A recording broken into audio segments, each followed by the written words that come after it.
Hello, everybody. Root Beer here, and I'm going to be starting to look at another Canadian Intermediate Math contest. This time from the year 2017.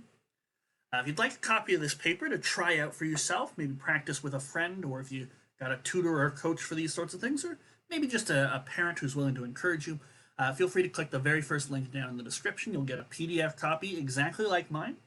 And if you want to try it out or race a friend, give yourselves 2 hours. Set a little 2 hour time limit and then compare answers and solutions at the end. As with almost every Waterloo contest I've ever seen, calculators are absolutely allowed. And I'll leave you to read the various instructions for the different parts of the contest, Part A and Part B. We're just going to dive into Part A, question number 1. So the Part A questions, unlike the Part B questions, we just need the final answer. You just need to full marks are given for the correct answer placed in the box. However, I'm going to show a little bit of work, which I do always recommend when you're doing Part A questions here, or if you're doing a written question on, say, the Galois paper, also by Waterloo. It's a good idea to show a little bit of work, just in case you copy down the wrong thing in the box. You want to get part marks, because we want to get the best score we can.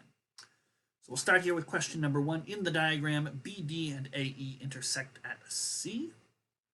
And AB is the same as BC, the same length. We've got 40 degrees here, and then we've got X. We just want to know what's the value of X. Okay, fantastic question. Okay, so I notice X here. Ooh, let's draw this a little more realistically. Well, actually, no, those were kind of isosceles-ish.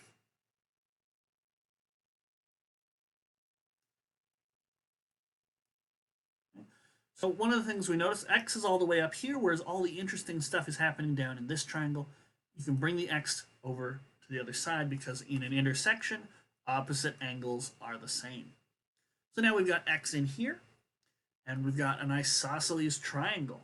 These two sides are the same length. What do we know about isosceles triangles? These two angles are opposite, the equal sides are themselves equal.